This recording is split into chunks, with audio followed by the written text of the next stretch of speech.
Hello friends, कैसे आप सब लोग and thanks for watching my channel. तो एक और शुक्रवार ख़त्म हो चुका है और ये हफ्ता मैं बोलूँगा एनालिसिस के तौर पे थोड़ा सा आसान है, क्योंकि एक जो हर्डल था, बड़ा हर्डल, वो निकल चुका है। और 2-3 हफ्ते पहले जो मैंने ये थीसिस बनाया था कि ये धीरे धीरे करके नीचे जाएगा अगले 2 महीने तक, वैसा कुछ हुआ नहीं। उल्टा वो जा तो रहा था, उसके बाद एक बड़ी सी तेज़ी आई और पूरा का पूरा जो ट्रेंड है वही पलट गया। तो इसी तरीके से हमें अपना व्यू भी चेंज करना चाहिए। ठीक है, मेरा व्यू कुछ भी हो सकता है यहाँ पे, वो सही हो गलत हो, मुझे अपना व्यू जो है बाज़ार के मूवमेंट के हिसाब से चेंज करना पड़ेगा, ये मैंडेटरी है। और जिस तरीके से प्राइस मूव हुआ है वो अपने आप में बहुत इम्पैक्टफुल है, क्योंकि प्रीवियस हाई के ऊपर चले जाना और उसके बाद सस्टेन करना, ये इंडिकेशन देता है कि ये अगले मूव के लिए तैयार है। तो एनीवेज, अगर आप निफ्टी का प्राइस चार्ट देखेंगे, निफ्टी का क्लोज है लगभग 90 पॉइंट आपका इस फ्राइडे का क्लोज है, और पिछले 5 दिनों में ये 298.45%, 4-5 पॉइंट, यानी 1.5%, आप बोल सकते हैं 299 पॉइंट का मूव दिया है। वहीं निफ्टी बैंक अगर आप देखेंगे, शुक्रवार को 230 पॉइंट बढ़ा है, लेकिन पिछले एक हफ्ते में ये लगभग 2%, 945%, मतलब 950 पॉइंट का यहाँ पे भी मूव आया। तो अच्छा खासा परफॉर्मेंस रहा है, चाहे वो निफ्टी हो या बैंक निफ्टी हो। वहीं अगर मैं जो एनएससी का सेक्टोरल परफॉर्मेंस देखूं, यहाँ पे ऑब्वियस सी बात है, निफ्टी बैंक अच्छा था, निफ्टी ऑटो सबसे यहाँ पे ज़्यादा परफॉर्म किया है 1.58%। फाइनेंशियल सर्विसेज की तरफ से अच्छा था। जो नीचे था वो एफएमसीजी था। निफ्टी आईटी भी लगभग 1%। मीडिया और मेटल थोड़ा बहुत एकदम फ्लैट टू नेगेटिव है, ज़्यादा कुछ नहीं। फार्मा भी ऊपर, PSU bank, private bank, realty थोड़ा सा 0.4% नीचे, ऑयल एंड गैस 0.75% नीचे, बाकी आपका 1.25%, 0.5%। तो बाज़ार जो था वो आप बोल सकते हैं कि अगर मैं ज़ीरो से 1 के बीच में लूँ तो 0.5 के ऊपर था, क्योंकि मेजॉरिटी जो यहाँ पे सेक्टर्स है वो आउट परफॉर्मिंग कर रहे थे, ग्रीन में ही थे। राइट, तो यहाँ पे ये तो हमें पता चल गया कि भाई सब कुछ अच्छा ही है यहाँ पे। अब सवाल ये आता है कि क्या सब कुछ अच्छा है, क्योंकि फिर हम और 3-4 इंडिकेटर्स देख लेते हैं, फिर हम ग्लोबल मार्केट में क्या चल रहा है वो भी देख लेते हैं। तो सब चीज़ अपने जगह पे सही है और सबका इम्पैक्ट होगा, लेकिन कब होगा वो टाइमिंग करना अगर आपको पता है तो आप कमेंट में ज़रूर शेयर कीजिए। मुझे नहीं पता है कि उसका इम्पैक्ट इस दिन और इस घंटे में होगा। अगर आपको वो इम्पैक्ट का डेट और इम्पैक्ट का टाइम पता है तो शेयर कीजिए, जाहिर सी बात है हमारे नॉलेज में भी इजाफा होगा। तो शुरू करते हैं कि अब आगे क्या दिखाई दे रहा है और अगले एक हफ्ते में क्या हो सकता है। और यहाँ पे ये जो होगा इररिस्पेक्टिव ऑफ, क्योंकि देखिए सब अपने अपने गति पे जो ग्लोबल इवेंट्स है वो हो रहे हैं, लेकिन बाज़ार पे उसका इम्पैक्ट नहीं हो रहा है। तो फ़िलहाल हम खाली प्राइस को मद्देनज़र रखते हुए देखेंगे, ताकि हम बस प्राइस पे ही फोकस कर सके, क्योंकि अगर उसका इम्पैक्ट होता तो मैं ऐड करता, जब है ही नहीं तो मैं क्या ऐड करूं।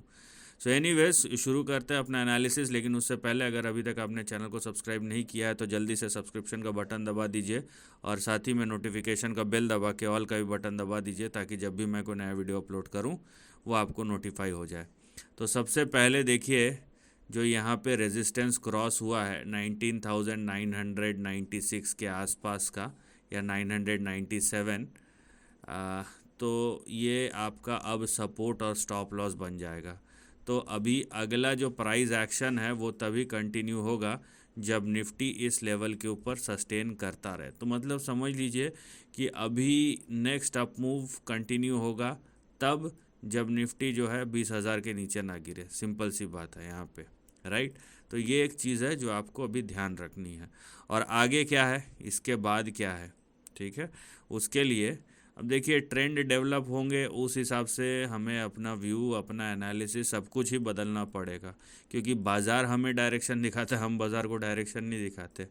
ठीक है, कोई भी बड़ा इन्वेस्टर भी हो, जो सबसे इन्फ्लुएंशियल क्यों ना हो दुनिया में, वो बाज़ार के एक पार्ट को तो इन्फ्लुएंस कर सकता है, लेकिन पूरे बाज़ार को इन्फ्लुएंस करना किसी के बस की बात नहीं है, क्योंकि वो बहुत ही बड़ा चीज़ हो जाता है। हाँ, अनलेस कि भाई अब सेंट्रल बैंक आ जाए बीच में, जैसे फेड यूएस का आता है और उसके बाद लेफ़्ट राइट सेंटर इतने पैसे डालता है कि हर जगह से तेज़ी आना शुरू हो जाता है, तो वो उनके बस की बात है, वो हमारे बस की बात नहीं है। और हम यहाँ पे तो व्यूज़ के लाले पड़े हैं, तो बाकी सब चीज़ तो बात की बात है। एनीवेज, तो यहाँ पे अब निफ्टी का जो ट्रेंड है वो कुछ इस तरीके से यहाँ पे आपको दिखाई देगा। तो अगर 20,000 के ऊपर सस्टेन करता है यहाँ पे निफ्टी, तो अगला जो यहाँ पे मूव होगा वो कहीं ना कहीं आपको ये आने वाले हफ्तों में, क्योंकि एक हफ्ते में तो ये कंप्लीट नहीं होगा, फिर भी 20,900 से 21,600 21,700 के बीच में ये कंटिन्यू होगा ये मूव, अगर यहाँ पे 20,000 के ऊपर निफ्टी टिकता है तो कंडीशन आपने समझ लिया कि 20,000 के नीचे नहीं जाना चाहिए किसी भी नज़रिए से या किसी भी तरीके से। अगर ऐसा होता है तो आप देखिए कि यहाँ पे ट्रेंड फॉर्मेशन किस तरीके का हो रहा है, और यही ट्रेंड अगर काम किया, होपफुली अगर काम किया, तो हमें इसके बाद क्या हो सकता है उसका भी एक अंदाज़ा मिल जाता है। लेकिन फ़िलहाल अप ट्रेंड है तो अप ट्रेंड को एंजॉय कीजिए, जब डाउन ट्रेंड आएगा तो डाउन उसको भी एंजॉय कीजिएगा। तो ये हो गई निफ्टी की बात, और चलते हैं हम बैंक निफ्टी की तरफ। और बैंक निफ्टी का ये देखिए, अब बैंक निफ्टी में देखिए, निफ्टी में ब्रेकआउट हो गया, बैंक निफ्टी में नहीं हुआ। तो बैंक निफ्टी हमेशा से ही थोड़ा सा लगाड़ रहा है, मेजॉरिटी ऑफ टाइम्स, बहुत बार आगे निकल जाता है लेकिन मेजॉरिटी निफ्टी आउट परफॉर्म करता है, और बैंक निफ्टी लटकते भटकते उसके एक हफ्ते बाद या 10 दिन बाद वो ब्रेकआउट देता है। तो ये बैंक निफ्टी की चाल है। तो बैंक निफ्टी को ब्रेकआउट होने के लिए ये लेवल जो है वो क्रॉस करना पड़ेगा, और वो कौन सा लेवल है? वो लेवल है आपका 46,425 समझ लीजिए, 3 पॉइंट और बढ़ा लीजिए ऊपर, तो 46,425, या इसको मैं एडजस्ट करूँ तो ये शायद 420 हो जाए, हाँ। तो 46,400 420 ये जो लेवल है, इसके ऊपर जब आएगा तब आपका ब्रेकआउट यहाँ पे होगा। तो ये यहाँ पे बैंक निफ्टी की जो बात है वो ये है कि यहाँ पे ब्रेकआउट के लिए इंतज़ार कीजिए, आप कतार में है। तो इस तरीके का यहाँ पे बैंक निफ्टी का ट्रेंड है, और बैंक निफ्टी का भी एक रेंज है कि अगर बैंक निफ्टी मान लीजिए ब्रेकआउट होता है किस लेवल के ऊपर, 46,410 या 420 के ऊपर, तो यहाँ पे देखिए इस तरीके का आपको प्राइस एक्शन यहाँ पे होता हुआ नज़र आएगा। तो आगे क्या है इसके, अब बैंक निफ्टी और निफ्टी में थोड़ा सा कैच है, वो क्या है कि बैंक निफ्टी जो है क्योंकि ब्रेकआउट नहीं दिया है, तो अब जैसे निफ्टी ने ब्रेकआउट दे दिया है तो 20,000 के ऊपर दिया है, तो 20,000 आपका सपोर्ट और स्टॉप लॉस हो जाएगा। वहीं बैंक निफ्टी क्योंकि ब्रेकआउट हुआ नहीं है, ब्रेकआउट होगा 46,410 के ऊपर, लेकिन यहाँ पे देखिए आपको 43,890 है, इसका आपको स्टॉप लॉस लगा के चलना पड़ेगा। तो ये डिपेंड करता है कि आप किसको देख रहे हैं और उसका ट्रेंड क्या है। तो निफ्टी का जहाँ पे ब्रेकआउट हो चुका है, अब उसका ब्रेकआउट लेवल सपोर्ट बन गया है।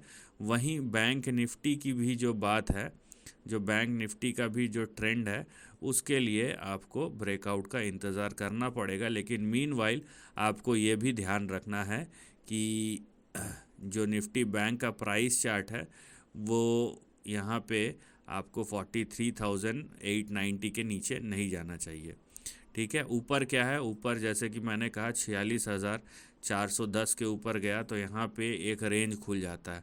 अब देखिए ये थोड़ा सा एक हफ्ते के बियॉन्ड चले जाएगा, और यहाँ पे हमें देखना पड़ेगा कि क्या इसी तरीके से काम करता है या नहीं करता है। लेकिन बहरहाल अब ऐसा लगता है कि अगर जब बैंक निफ्टी यहाँ पे ब्रेकआउट देगा तो उसके पास ज़्यादा हेडरूम है बनस्पत निफ्टी के, क्योंकि बैंक निफ्टी के पास 53 से 57,000 का रेंज यहाँ पे खुल जाता है। अब ये होगा या नहीं होगा ये तो हम अगले हफ्ते देखेंगे, क्योंकि ट्रेंड जैसे जैसे चेंज होगा उस तरीके से एनालिसिस भी चेंज होगा। और अब देखिए जैसे 2-3 हफ्ते पहले मैंने बोला था स्लो ग्राइंड, अब जिस तरीके का यहाँ पे अप मूव है, क्योंकि निफ्टी जब ब्रेकआउट दे दिया, एक मेन इंडाइसिस से कंफर्मेशन मिल गया, तो सेक्टोरल इंडाइसिस भी दे ही देगा। और यहाँ पे अगर ब्रेकआउट होता है तो हेडरूम इसके पास ज़्यादा है। तो यहाँ पे आपको एक चीज़ का इंडिकेशन तो मिल रहा है कि बाज़ार में कुछ भी हो रहा है, लेकिन एक तरीके से जो ट्रेंड है उसमें अभी तक कोई बदलाव आया नहीं है।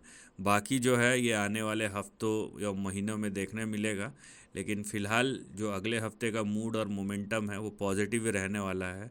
और बहरहाल अगर आपको पता नहीं है तो मैं बता दूं कि अगला जो हफ्ता है वो 4 दिन का हफ्ता होने वाला है, क्योंकि एक दिन छुट्टी है बीच में। आई थिंक मंगलवार को छुट्टी है, उन 19th को।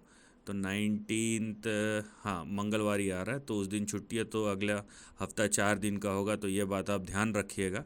लेकिन यहाँ पे जो ये ट्रेंड शुरू हुआ है, अगर ये कंटिन्यू होता है तो यहाँ पे ये कई हफ्तों तक कंटिन्यू हो सकता है। अब बात यह है कि ये होगा या नहीं होगा, यह ऐसा ना हो कि जैसे मैंने डाउन साइड का बोला था वैसे ही अप साइड का बोला, वो भी काम नहीं किया, ना डाउन साइड काम किया ना अप साइड काम किया। अब ये पता चलेगा जैसे ऐसे ट्रेंड डेवलप होगा। लेकिन बहरहाल हमें अगर एक डायरेक्शन मिल जाए तो हम उस डायरेक्शन को ले कर उसके बाद चेंज कर सकते हैं। वो वही है कि fail to plan is equal to plan to fail. तो वही वाली बात है कि आप बिना प्लान के ही कुछ करेंगे तो आपके हाथ में कुछ नहीं आने वाला। अगर आ भी गया तो वो समझ लीजिए कि आप बहुत लकी पर्सन है। एनीवेज, तो यहाँ पे जो ट्रेंड है अब नेगेटिव से पूरा पॉजिटिव चेंज हो गया है। निफ्टी ब्रेकआउट दे चुका है, बैंक निफ्टी का पोटेंशियल ब्रेकआउट होने वाला है।